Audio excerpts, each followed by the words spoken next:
Welcome सियासत.pk से मैं हूं कार बगा। उस वक्त मेरे साथ मौजूद हैं सीनियर मोस्ट जर्नलिस्ट साबर शाकिर साहब, बहुत शुक्रिया आपके वक्त का। सर, आपने वक्त दिया, खुशी हुई। सवाल पूछना चाह रहा हूं, बहुत कुछ चल रहा है पाकिस्तानी सियासत में, मगर फिर तो शाकिर आप सियाना है, सड़ा चेहरा पड़ हाल ना पूछो। तो क्या चल रहा है? चल ऐसे ही रहा है कि समझ नहीं आ रही जो इस सिस्टम को चलाना चाहते हैं अपनी मर्जी और मंशा के मुताबिक। तो ये कभी हुआ नहीं है, ना होगा, क्योंकि जो असूल है वो है जो था नहीं है, जो है ना होगा, यही है एक हरफे मेहरमाना। तो इनको समझ नहीं आ रही, क्योंकि जैसे जैसे वक्त गुजरता जाता है उतनी ही वैसे ही आपका कंट्रोल जो है ना वो कम होता जाता है। तो काउंटडाउन स्टार्ट है और वक्त आहिस्ता आहिस्ता गुजर रहा है, और जितने भी इस निज़ाम को फेक अंदाज में ताकत के ज़रिए, ताकत के बलबूते पर कंट्रोल करने की कोशिश की गई, वो सारे के सारे नाकाम हो चुके हैं। और मैं इसको जब भी कोई आते हैं जनाबे आर्मी चीफ, उनका एक वो डॉक्ट्राइन लेके आते हैं, एक उनकी तैयारी करवाई जाती है। जो मौजूदा रजीम है, इनका था पावर डॉक्ट्राइन, कि ताकत का बेदरेग इस्तेमाल किया जाए और ताकत के जरिए तमाम एलिमेंट्स को काबू करने की कोशिश की जाए। सिर्फ ये एक इनका था, इसके अलावा इनके पास कोई डॉक्ट्राइन नहीं था, कोई नजरिया नहीं था, कोई फिलॉसफी नहीं थी। ज्यादा पीछे न जाए, जनरल ज़िया उल हक साहब के पास था इस्लाम, उन्होंने निफाज इस्लाम और ये किया। परवेज मुशर्रफ साहब के बाद था रोशन ख्याली, वो रोशन ख्याली पे करते रहे। कयानी साहब के पास आया दहशतगर्दी के खिलाफ जंग, और फिर मुख्तलिफ ऑपरेशन किए उन्होंने। और इसी तरीके से राहिल शरीफ साहब के पास भी वही था, रद्दुल फसाद, ज़रबे अज़ब, और बाजवा साहब ने उसको समेटा। और उसके बाद अब कोई चीज़ नहीं है, कोई विजन नहीं है, और इसलिए इस वक्त जितने भी ताकत के हरबे हैं वो सारे इस्तेमाल हो चुके।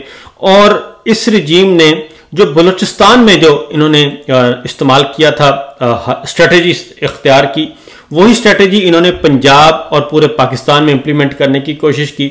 यानी फिस्तायत फिस्तायत और फिस्तायत, वो सारी की सारी अब फ्लॉप हो चुकी है। और फिर इंटरनेशनल प्रेशर भी आहिस्ता आहिस्ता बढ़ता जा रहा है, सूरत हाल मुख्तलिफ है, लोग जो हैं वो भी अब अवेयर हो चुके हैं। क्योंकि बुनियादी ताकत क्या है, बुनियादी जरूरत, बुनियादी इनका मसला, हदफ क्या था, वो था इमरान खान को आइसोलेट करना, पीटीआई को आइसोलेट करना। उसमें ये नाकाम हो रहे हैं, और इलेक्शन करवा के भी देख लिया, चोरी करके भी देख ली, कोई रिजल्ट नहीं निकल रहा। इसलिए अब ये कभी जनरल अयूब खान साहब की स्ट्रेटेजी को लेके आ जाते हैं, पुरानी फाइल निकालते हैं, कभी ये जनरल याहिया खान वाली ब्रुटैलिटी को इस्तेमाल करते हैं, कभी ये ज़िया साहब वाली इस्लामाइजेशन को ले आते हैं, कभी ये मुशर्रफ साहब वाली मिक्स एंड मैच स्टोरी चलते हैं। अब ये इनके पास कुछ नहीं है। अब ये हो रहा है कि वो कहते हैं कि कौवा चला हंस की चाल, अपनी भी भूल गया। तो ये अपनी जो चाल चलते थे वो भी भूल चुके हैं, और अपना काम भी भूल चुके हैं। हमारी जो बुनियादी जरूरत है, बुनियादी मसला है, या तो पाकिस्तान तरक्की कर रहा होता, पाकिस्तान में खुशहाली होती, लोग खुश होते। यहाँ पे कोई भी एलिमेंट जो है वो खुश नहीं है। किसान को ले लें, कारोबारी लोगों को ले लें, और जो सबसे एक बुनियादी काम होता था वो होता था आपका रियल एस्टेट का, कंस्ट्रक्शन का, वो सारी की सारी इंडस्ट्री बंद पड़ी है। कहीं से कोई अच्छी खबर लोगों को मिल नहीं रही। महंगाई, बेरोजगारी, गुर्बत में इजाफा हो रहा है। पहले ये तरदीद करते थे कि ये ब्रेन ड्रेन हो रहा है, अब उसको अपने हक में इस्तेमाल करने की कोशिश कर रहे हैं कि ये ब्रेन गेन हो रहा है। तो इनकी कुछ समझ इनको खुद भी नहीं पता कि करें तो ये करें क्या। इसलिए मेरा ख्याल है कि ये जा रहे हैं, नाकामियों की तरफ जा रहे हैं, और उन नाकामियों का मलबा कभी आप पे डाल देते हैं, कभी मुझ पे डाल देते हैं, और ये सब कुछ कर रहे हैं जी। सिपा सलार साहब की तकरीर आई, सोशल मीडिया पर बहस बनी, क्रिटिसिज्म हुआ, जो प्रो एस्टेब्लिशमेंट लोग हैं उन्होंने तारीफें भी की, एक बहस बनी ना। मुझे ये समझा दें माजी के पराहे में, क्योंकि आपका एक अच्छा तवील एक्सपीरियंस है सहाफत में, आपने बहुत से अदवार को कवर किया। इस तरह की जब तकरीर सामने आती है तो इसकी कोई अप्रूवल वगैरह होती होगी, जाहिर सी बात है, डिस्कशन होती है, फिर रिलीज की जाती है, जो आपकी स्पीच होती है उसके पॉइंट्स लिखे जाते हैं। ठीक है, आपकी जो भी तकरीर थी, गुस्सा था, पाकिस्तान की सलामती थी, जो भी चीजें थी वो थी, मतलब जब ये डिस्कशन बनी तो जब ये रिलीज की गई तो डेफिनेटली इसके ऊपर इस पॉइंट ऑफ व्यू को भी नजर में रखा गया होगा कि इसके ऊपर क्रिटिसिज्म भी होगा या इसके ऊपर जो भी बातचीत होगी, क्योंकि एस्टेब्लिशमेंट को तो इस वक्त सबसे बड़ा जो सामना करना पड़ा वो सोशल मीडिया का है, जो कंट्रोल नहीं हो रहा। तो फिर ये तकरीर रिलीज क्यों की गई, नशर क्यों की गई? आपको लगता है कि ये कोई मिसकैलकुलेशन होगी या क्या हुआ, क्यों नशर करना जरूरी थी? ये देखिए, इनकी मिनट आ सकते थे। देखिए, मिसकैलकुलेशन जो है ना, ये तो पहले दिन से हो रही है। मिसकैलकुलेशन इस वक्त बुनियादी चीज ये है कि अवाम कुछ और सोच रहे हैं, और अवाम, सिर्फ अवाम ही, अवाम की बहुत बड़ी अक्सरियत बिल्कुल दूसरी साइड पे है, और उस अवाम में तमाम सोसाइटी के सेगमेंट शामिल हैं। ये नहीं है कि सिर्फ ये पाकिस्तान तहरीक इंसाफ का जो एक वर्कर है सिर्फ वही मुसीबत का शिकार है, नहीं। आप पंजाब में चले जाएं, सिंध में चले जाएं, किसान जो है, किसान का तो कोई वो तो पीपल्स पार्टी का भी है, मुस्लिम लीग नवाज का भी है, वो पीटीआई का भी है, वो मेरा भी है, वो आपका भी है, हम सब। और 65% जो हमारी, क्योंकि बचपन से पढ़ते आ रहे हैं, सुनते आ रहे हैं कि ज़राअत हमारी मईशत की रीढ़ की हड्डी है, और 60 से 65% कन्फर्म जो है वो ज़राअत के शोबे से मुंसलिक हैं। जब आप उनको भी बर्बाद कर देंगे, उनकी फसल नहीं खरीदेंगे, और उनसे फसल खरीदने के बजाय आप डॉलर्स में गंदम पहले बाहर बेचेंगे और उसके बाद डॉलर्स में वापस मंगवाएंगे, आप दुनिया को फायदा पहुंचा रहे हैं, किकबैक्स वसूल कर रहे हैं, लेकिन अपने आप को नहीं कर रहे, अपने किसान को फायदा नहीं दे रहे। तो जब इस हद तक आपकी पॉलिसियां अवाम से बिल्कुल दूर होंगी तो नतीजा यही निकलेगा। अब हो क्या रहा है, जो मैंने आपको कहा है ना कि इन्होंने ब्रुटैलिटी यूज की, इनका ख्याल था कि ताकत है और हम बिल्कुल भेड़ बकरियों की तरह हाँक लेंगे सारों को, लेकिन वो नाकाम हुई। फिर अब अभी इनको कभी ख्याल आता है कि चले पुरानी फाइल निकालते हैं, इस्लामाइजेशन शुरू करते हैं। अब ये जो खास तौर पे जो कल से बहस चल रही है, पहले कुरान मजीद की आयात पढ़कर सुनाई जाती थी, वो कि आप मुखालिफ सिमतों से आप हाथ पांव काट दें, और वो जो कि हालत जंग में कुरान मजीद की आयात हैं जो कि कुफार के लिए हैं, और रसूलुल्लाह सल्लल्लाहु अलैहि वसल्लम के अदवार की, उसका हर आयत की एक शान नजूल है ना जी, और वो आपने मुंतबिक कर दी, वो हम पे अपने अवाम पे उन पे फिट करने की कोशिश की, नाउजुबिल्ला। जब आप ये करेंगे, सूरह अहज़ाब आपके ज़हनों में था, फिर आपने कल सूरह हजरात की एक आयत है वो ली, और सूरह अहज़ाब यानी कि खुद ही उसी में नफी कर रहे हैं कि सोशल मीडिया क्या है, फॉरवर्डेड एज रिसीव। अब सूरह अहज़ाब की आयत है, किसी ने फॉरवर्ड कर दी और उन्होंने भी तहकीक नहीं की, और तहकीक किए बगैर उसे सूरह हजरात की आयत को सूरह अहज़ाब कर दिया और आपने बयान कर दिया। फिर आप जाके तफहीमुल कुरान पढ़ लें, तदब्बर कुरान पढ़ लें, मौलाना फराही की तफसीर पढ़ लें, डॉक्टर ताहिरुल कादरी साहब की पढ़ लें, और नहीं तो तकी उस्मानी साहब हैं मुफ्ती, उनसे जाके पूछ लें कि भाई ये हर आयत का सियाक़ो सबाक होता है, शान नज़ूल होती है, ये इसका क्या मतलब है। अब आपने सूरह हजरात की उस आयत को जो कि हजूर अकरम सल्लल्लाहु अलैहि वसल्लम के ज़माने की है और एक ख़ास पस मंज़र है, और उसमें बिल्कुल एक विजन दिया हुआ है कि खबर जब कोई पैगाम आए और जब कोई तहकीक करना ज़रूरी है, आपने वो एक ओवरऑल पूरे सब पे लाजिम है ना, मेरे पे भी है, आप पे भी है, तो आपने उस आयत को लिया और सोशल मीडिया पे फिट करना शुरू कर दिया। और जब आप अपने पसंद से अपना मकसद निकालने के लिए आप ये जब काम करेंगे तो आप पे फिर तनकीद होगी, और फिर आप सियाक़ो सबाक से हटकर बयान करेंगे, तनकीद होगी।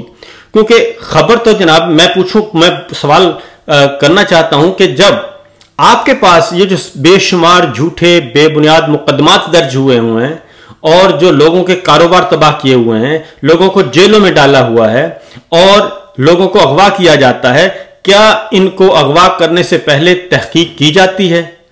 क्या आप तक फाइल पहुंचती है तो आप वो फाइल पढ़ते हैं? क्या आपने कभी तहकीक की? क्योंकि अहमद नूरानी साहब के जो दो भाई हैं उनको उठाया हुआ है, उन्होंने खबर उधर से दी। भाई अगर खबर गलत है तो आप उनके खिलाफ कार्रवाई करें। उनके भाइयों का क्या कसूर है? उनके घरों पे छापे मारने का क्या कसूर है? और इसी तरीके से आपका फोरम जो है वो बंद है, तकरीबन 700 दिन होने को हैं और हर चीज को इस तरीके से एक फिस्तायत वाली है। तो क्या ये हमारा दीन ये हुक्म देता है? क्या कुरान मजीद में ये अहकामात हैं कि आप माओ बहनों बेटियों को बेतौकीर करेंगे और बेगुनाह लोगों को उठाएंगे सिर्फ पॉलिटिकल एजेंडे की खातिर? क्या ये जो पॉलिटिकल एजेंडा है क्या ये ऐन इस्लामी उसूलों के मुताबिक है? क्या कुरान मजीद में इस तरीके से अपने एजेंडे को इंप्लीमेंट करने का कोई हुक्म मौजूद है? तो जब आप ये करेंगे और बिल्कुल आप एंटी क्लॉक चलेंगे तो फिर आप पे तनकीद भी होगी, आप पे सब कुछ होगा। इसीलिए कल से ये सिलसिला शुरू है। उसकी वजह है कि इन्नमल अमालो बिन्नियात। अगर आप आवाम के साथ एक तरफ आप कहते हैं कि आप ये काम करें और दूसरी जानिब आप उसकी आपकी पूरी टीम उसकी नफी कर रही है तो फिर आपको जवाबदेह तो होना पड़ेगा। मुझे थोड़ा सा शॉर्ट इसका ये भी बता दें, ये जो मशीर हैं जो मशवरे देते हैं, जो बताते हैं कि ऐसा कर लेते हैं ऐसा कर लेते हैं, अवाम की राय के खिलाफ हो या जो भी चीज हो इलॉजिकल हो और जिसका क्रिटिसिज्म फिर बहुत से लोगों को भुगतना पड़ता है, ये मशीरों की क्रेडिबिलिटी क्या है? ये जो मशवरे देते हैं और इस तरह की हरकतें करवा देते हैं, मुशीरों की देखें क्रेडिबिलिटी ये है कि एक तो ये एक बहुत बड़ा अलमिया है।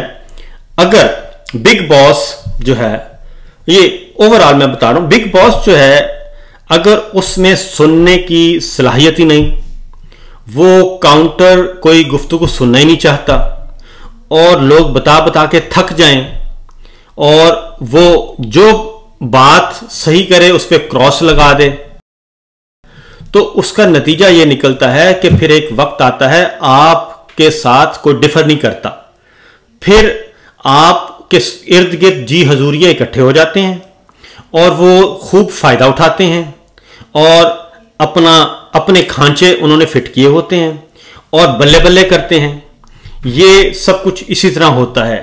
एक छोटी सी मिसाल देता हूं कि जब ये इफ्तिखार चौधरी साहब की तहरीक चल रही थी ना, वकला तहरीक, तो जनरल परवेज मुशर्रफ साहब को ये छुपाने के लिए कि बाहर क्या हो रहा है, ईवान सदर के जो इधर शाहराह दस्तूर वाले शीशे थे ना जी, खिड़कियां, वो बंद कर दी गई थी और वहां पे कंक्रीट की दीवार खड़ी कर दी गई थी और उन्होंने कहा था कि जी सिक्योरिटी पर्पस के लिए।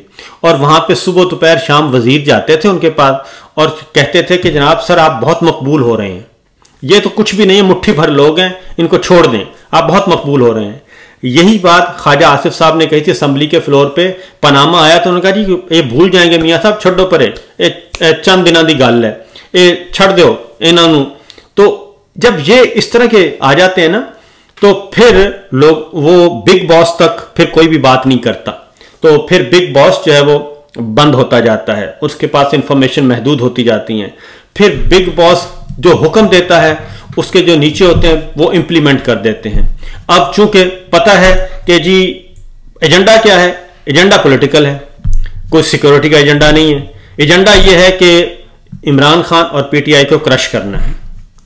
अब इस एजेंडे को, इस मकसद को हासिल करने के लिए तमाम इदारे जो हैं वो बुलडोज कर दिए गए हैं, डिसमेंटल कर दिए गए हैं। कोई इदारा है ऐसा जो इस वक्त, क्या पार्लियामेंट काम कर रही है, क्या सुप्रीम कोर्ट काम कर रही है, क्या हाई कोर्ट्स काम कर रही है, क्या मीडिया काम कर रहा है, क्या पुलिस अपना काम कर रही है जो करना चाहिए?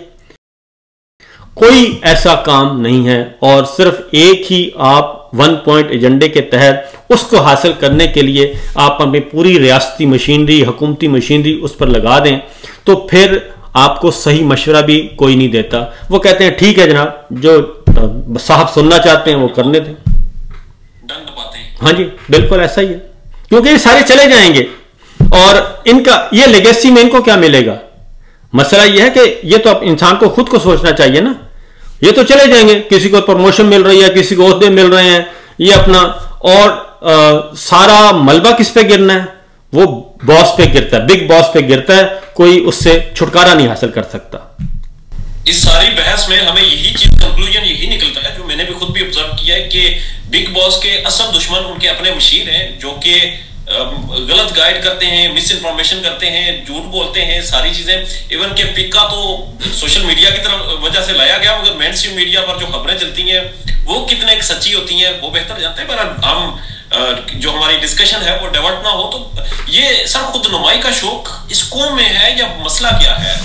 बिग बॉस भी तकरीर करते हैं, मरियम नवाज भी तकरीर करती हैं, उसके बाद अलीमिन गंडापुर साहब कहते हैं जी मैं क्यों खामोश रह गया हूं, मैं क्यों पीछे रह गया हूं। वो भी लाहौर चले जाते हैं, वहां पर वो फिर फड़े छड़े मारते हैं, जबकि दूसरी जनाब इमरान खान की बहन सड़कों पर बैठी हुई नजर आती हैं। आज भी वो जमीन पर बैठी हुई है, वो मुलाकात के लिए तरस रही हैं। जो उनकी पार्टी के वजीर आला हैं वो तकरीरें करते हैं, एस्टेब्लिशमेंट को बुरा भला कहते हैं, तालियां बजवाते हैं और वापस आ जाते हैं। चल क्या रहा है सर, ये पीटीआई के अंदर क्या चल रहा है? ये सर इसका बुनियादी नुक्ता एक ही है, वो ये है कि गन पॉइंट पे इमरान खान साहब से मुज़ाकरात करना चाहते हैं, गन पॉइंट पे इमरान खान साहब से डील करना चाहते हैं। ये है वन पॉइंट एजेंडा, और इसीलिए मुलाकातों पे पाबंदी लगा दी जाती है, अभी भी लगाई हुई है। जो लाइक माइंडेड हैं, सरकारी सच, सरकारी झूठ, सरकारी पैगाम ये पहुंचाना हो तो जेल के दरवाजे खुल जाते हैं, और वो जाके इमरान खान साहब के बात कर जाते हैं, कर देते हैं उनको। और उसकी वजह यह है कि कोई और जाएगा तो वो अपनी इंडिपेंडेंट ओपिनियन देगा, अलीमा खान साहबा जाएंगी, उनकी बहनें जाएंगी, उमर अयूब जाएगा, मुख्तलिफ नुक्ता नज़र उन तक पहुंचेंगे, मुख्तलिफ नुक्ता नज़र पहुंचेंगे तो इमरान खान अपना फैसला करेंगे सही वाला, तो उनको अखबार बंद कर दिया जाता है, मीडिया बंद कर दिया जाता है। ये हकीकत में ये जो उन्होंने अपने ये दिल दिमाग बंद किए हुए हैं ना, ये चाहते हैं इमरान खान के भी दिल दिमाग सारे बंद कर दिए जाएं, और जैसे मैं आइसोलेशन में बैठ के एक ही रुख की तरफ देख के, एक ही तस्वीर देख के फैसले करना चाहता हूं, इसी तरह इमरान खान को भी ऐसा ही माहौल दिया जाए और उनसे कोई ऐसा ले लिया जाए, पैकेज ले लिया जाए, कोई डील शील करके तो मामले को निपटाएं। यह है बुनियादी नुक्ता, इसी के इर्द गिर्द सारी चीजें घूमती हैं। किसी को ये ढील दे देते हैं, किसी को ये कुछ कर देते हैं, और उन पे कोई पाबंदी नहीं है। यही सारा कुछ हमारे मीडिया में हो रहा है कि जो इनकी मर्जी की बात करेगा, ना उसके पास पीका है, ना उस पर सूरह हजरात की आयत फिट होगी, ना वो फासिक होगा, ना वो फाजिर होगा, बल्कि वो इंतहाई आला नस्ल का मोमिन कहलाएगा। और जो सही बात करेगा वो इस वक्त अल्लाह माफ़ करे दायरा से ही वो खारिज कर देते हैं। वो ना पाकिस्तानी है, ना वो इंसान है, ना वो कुछ और है, और यही कुछ हो रहा है। ठीक है। और ये जो इमरान खान से लोग मुलाकातें कर रहे हैं, क्योंकि आपने कहा कि इमरान खान को वही मालूमात दी जा रही है जो देना चाहते हैं, और वही बाहर दिखाई जा रही है जो दिखाना चाहते हैं, तो इट मीन्स के इमरान खान के अपने लोग भी इस कंपनी के साथ मिलकर खान के साथ क्या कर रहे हैं? वो उसमें होता यही है कि देखें जो बाहर लोग हैं, हर किसी की अपनी अपनी कैपेसिटी है ना। ये लॉलीपॉप भी बहुत देते हैं ना जी, और ये कहते हैं कि जनाब देखें आप क्रेडिट लें, और कुछ लोग ये खुद भी कहते हैं कि जनाब हमें मौका दें कि हम ज़रा इमरान खान साहब से आपके मामला तय करवाते हैं। तो होना है नहीं, नीयत साफ नहीं है। असल मसला ये है कि ये इसी तरह कोशिश कर रहे हैं। इमरान खान साहब अपनी बात पर कायम है, और वो इस हद तक आ चुके हैं। वो तो कहते हैं कि जब मेरी और बुशरा बीबी की बात ही ना करें, ये कोई जेल शेल कोई मसला नहीं है मेरे लिए। मुझे इन्होंने डाला हुआ है, मैं और अदालती निज़ाम, मैं जानूं और अदालती निज़ाम जाने। तो वो तो कहते हैं कि ये जेल वाला काम और मुझे रख लें जेल में। जब वो इस हद तक आ गए हैं तो इनको अब ये समझ नहीं आ रही। इसीलिए अब आपने देखा होगा कि सुप्रीम कोर्ट से वो आहिस्ता आहिस्ता रिलीफ मिलना शुरू हो गया है लोगों को, और अब अदलिया के जरिए से ये इस कंबल से जान छुड़वा रहे हैं। क्योंकि 9 मई का जो कंबल है और 9 मई का बयानिया है, इस हद तक मैं आपको कहूं कि फरसूदा था इनका। जिसने भी बनाया वो इनके अपने लिए वबाले जान बन गया है। क्योंकि बस एक हद होती है, और एक हद से जब आगे जाके बढ़ते हैं, वो सारे का सारा अब 9 मई का बयानिया फारग हो चुका है, और अब उससे निकलना कैसे है, ये अब वहां ये भी सलाहियत इन्होंने नहीं रखी कि उनसे निकलें तो निकलें कैसे, वरना जो समझदार लोग होते हैं कोई ना कोई रास्ता, एक आध विंडो खुला छोड़ते हैं कि यार इससे पीछे हटना पड़ेगा तो हम कैसे करेंगे। ये इन्होंने सारा कुछ कर लिया है अपने आप को बंद। ठीक है, तो फिर इनका आपको क्या नजर आ रहा है कि आगे इनके पास क्या प्लान है, किस तरह चीजें मैनेज करेंगे, चलाएंगे? ये अगर इनके पास कोई प्लान होता तो ये डंक टपाओ प्रोग्राम चल रहा है और कुछ भी नहीं है। इनके पास कोई सामने तस्वीर नहीं है और डंक टपाओ के अलावा और कुछ नहीं है। और कभी इनके यहाँ अंधेरा हो जाता है, कभी हल्की फुल्की लाइट आ जाती है, जैसे अभी आपके साथ हुआ।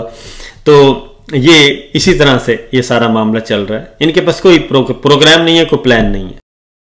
बुनियादी नुकता सिर्फ यही है कि इमरान खान साहब के साथ किसी भी तरीके से डील हो जाए, मुज़ाकरात हो जाएं, और इसके लिए सर तोड़ कोशिशें की जा रही हैं। क्योंकि अब तक जो मेरी इत्तला के मुताबिक इन्होंने अलीमा खान साहबा को इंगेज करके देख लिया, बुशरा बीबी को इंगेज करके देख लिया, उनकी फैमिली को इंगेज किया, फिर पाकिस्तान तहरीक इंसाफ के अंदर बेशुमार लोगों को इंगेज किया, और अली अमीन गंडापुर उसमें शामिल हैं, बैरिस्टर सैफ शामिल हैं, आजम सवाती साहब शामिल हैं, फिर अमेरिकन पाकिस्तानी जो है हमारे दोस्त आए थे उनको एंगेज किया। लेकिन बुनियादी बात सिर्फ एक ही है, और वो है कि जब इमरान खान साहब जो हैं वो डील और ढील नहीं चाहते, और वो उस तरह का कोई एनआरओ नहीं चाहते जैसा कि नवाज शरीफ साहब ने किया था या मोहतरमा बेनज़ीर भुट्टो साहिबा ने किया था। और ख़ास तौर पे नवाज शरीफ साहब वाला कि जनाब आप सरूर पैलेस जहाज़ तैयार है, आप सरूर पैलेस चले जाएं, तो ऐसा कोई इमरान खान साहब करना नहीं चाहते। और मेरा ख्याल है कि जो वो कर रहे हैं वो दुरुस्त कर रहे हैं, और उसकी रीज़न है कि अगर आपने गलत काम किया हो तो ज़रूर ऐसा करना चाहिए, डील शील करनी चाहिए। और इमरान खान में और इनमें एक ही फ़र्क है कि उनकी प्रॉपर्टीज़ बैरून मुल्क हैं नहीं, जो बुनियादी बात है। और इसीलिए उनके साथ जितने भी मुकदमात थे वो सारे के सारे फरसूदा थे। तो ये है, अब देखते हैं कि इनका क्या बनता है। सर एक चीज ये भी थोड़ी सी समझा दें कि इस वक्त जो जल्दबाजी नजर आती है, जो डेस्परेशन नजर आती है, वो इस्टेब्लिशमेंट की तरफ से नजर आती है कि मुज़ाकरात हो जाएं, जान छुड़ाएं, इमरान खान की तरफ से नहीं आ रही। वजह क्या है इस डेस्परेशन की? किस चीज का खौफ है कि आप जान क्यों छुड़ाना चाह रहे हैं? पहले शौक से जेल में डाला, आप शौक से निकालना क्यों चाह रहे हैं? उसमें होता ही है कि क्रिकेट में आपने देखा होगा या हॉकी में, जब आप मैच आप जीतने की पोजीशन में ना हो तो जो जीत रहा हो वो पुरसुकून होता है। उसको पता है कि मेरे पास इतने ओवर हैं, इतने स्कोर हैं, इतने मेरे पास विकेटें पड़ी हैं, वो आराम से अपना काम कर रहा होता है। जो हारने वाला है वो क्या करता है आखिर में? वो कभी बाउंसर मारता है, कभी वो गालियां देता है, कभी वो कुछ करता है कि किसी भी तरीके से मैच खराब हो जाए, और आखिर में फिर वो कोशिश करता है कि बारिश वारिश ही हो जाए या तमाशाई अंदर आके इस मैच को खराब कर दें। तो इस वक्त यही सिचुएशन चल रही है। इमरान खान उस अपनी विक्ट्री की तरफ बढ़ रहे हैं क्योंकि उनके पास वक्त है, उनके पास वक्त की कमी नहीं है। पॉलिटिशियन के पास वक्त की कमी नहीं होती, और सियासत में कभी भी बंद गली नहीं आती।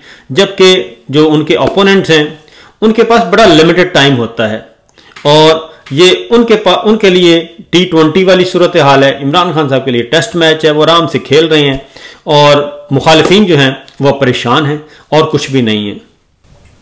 आखिर में बता दें, खान साहब के पास 10 साल मंसूबे के ऊपर क्या प्लान है, और इस 10 साल मंसूबे का आप इंजाम क्या देख रहे हैं? मेरे ख्याल तो 10 साल मंसूबा मुश्किल है। कोशिश ये कर रहे हैं, करेंगे, लेकिन मुझे नहीं लगता कि ये 10 साल मंसूबे की तरफ बढ़ सकें। बहुत मुश्किल नज़र आ रहा है मुझे, और उसकी बुनियादी वजह यही है, या फिर एक बात है कि आप सब कुछ अपना सरेंडर कर दें, आप CPEC सरेंडर कर दें, आप इसराइल को तस्लीम कर लें, आप कश्मीर से फारिग हो जाएं, और आप जो कुछ इमरान खान के बदले में मांगा जा रहा है और अपनी ज़ाती सर्वाइवल के लिए आप सब कुछ कुर्बान कर दें, तो ये मुझे नहीं लगता कि ऐसा कोई होने देगा। क्योंकि अल्टीमेटली फिर यही होता है कि जब सिस्टम ये फील करे या स्टेट ये फील करे कि मसला कहाँ है, किसकी वजह से ये सारा कुछ हो रहा है, तो फिर उसकी तरफ उंगलियां जाती हैं, सिस्टम उसको फिर उठा के बाहर फेंक देता है। ठीक है सर, कल मेरी गुफ्तगू हुई सेनेटर मुश्ताक साहब के साथ। उन्होंने कहा जी बलूचिस्तान में वो लोग जिनके बारे में नाउज़ुबिल्लाह कहा जाता था कि ये सरदार वादा शरीक है, वो आजकल उन सियासी बच्चों के कदमों में जाकर बैठ गए हैं कि हमारी सियासत बचाओ। वो मंजूर बश्तीन और महंग बलोच के पीछे बैठ गए हैं। फिर उन्होंने ये भी कहा कि जब आप एक इंसान है, उसका कद काट है, उसका सियासी हैसियत है, जब आपके पास उसके लेवल का बंदा नहीं होगा तो आप उसके साथ मुकाबला नहीं कर सकेंगे। जबकि इमरान खान के मुकाबले में सियासी बोनू को लाया गया है, आपने देखा है कि किस तरह से लाया गया है। इमरान खान की सियासी 1000 गलतियां होंगी, मगर वो कद काट में फिर भी उनसे बड़ा था। तो फिर तो देखे, बुनियादी बात, ये सियासी बोने भी नहीं थे, ये बड़े नामवर लोग थे। जरदारी साहब, एक जरदारी सब पे भारी, नवाज शरीफ साहब किंग मेकर, और ये बड़े तगड़े लोग थे। लेकिन बुनियादी बात क्या हुई है, ये इमरान खान साहब ने इनको कहा था। इमरान खान साहब ने कहा था देखें मुझे आपने हटाना है, हटा दें, कोई अच्छे चेहरे तो लेके आए, आप मुझे बता तो दें कि आप ये चेहरा लेके आ रहे हैं और उनसे आप मुल्क ठीक करना चाहते हैं। उन्होंने कहा वो मुझे बता दें। आपने 30 साल, पूरे 30 साल एक बयानिया बनाया जो कि हकीकत पर मबनी था कि ये लोग करप्ट हैं, ये लूटर हैं, इन्होंने माल बनाया है, इनकी बैरून मुल्क प्रॉपर्टीज हैं, बिल्कुल सही बनाया, ये मनी लॉन्ड्रर हैं। वो सही था और उसके सबूत थे और मुकदमात थे।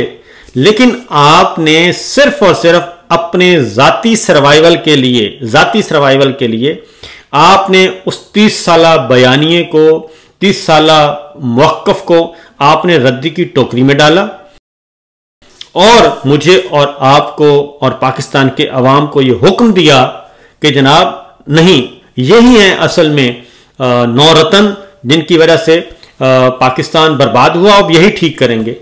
ये चेहरे, इसीलिए तो 9 और 10 अप्रैल की दरमियानी शब जो इकदामात किए गए, अगले दिन इतवार को बगैर किसी कॉल के पाकिस्तान के गली कूचे में अवाम खुद बाहर आए थे, किसी ने कॉल नहीं दी थी।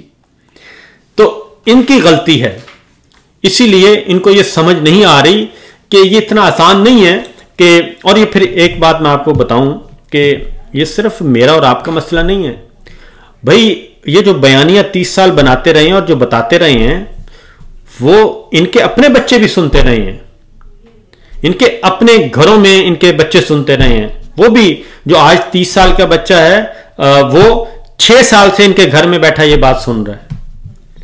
ये तो अपनी फैमिलीज को भी ये बताते रहे हैं।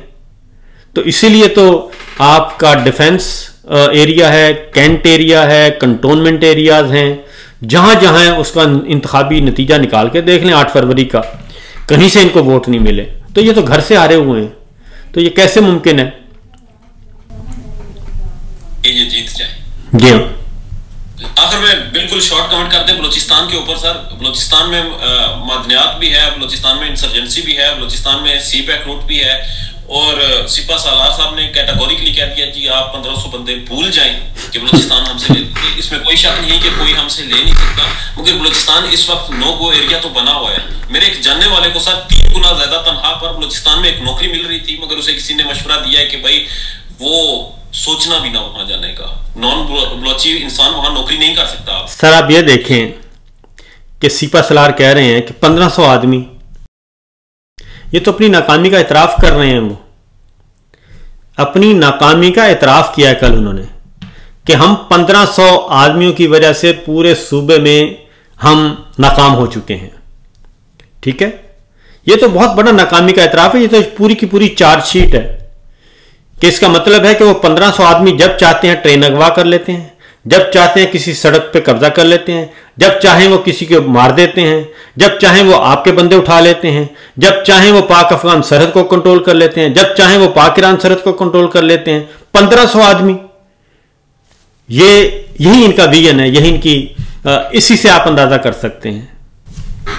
एक साहब आपकी कीमती वक्त का और आपके बहुत जबरदस्त दीजिएगा सर, बहुत शुक्रिया, thank you very much. Allah Hafiz.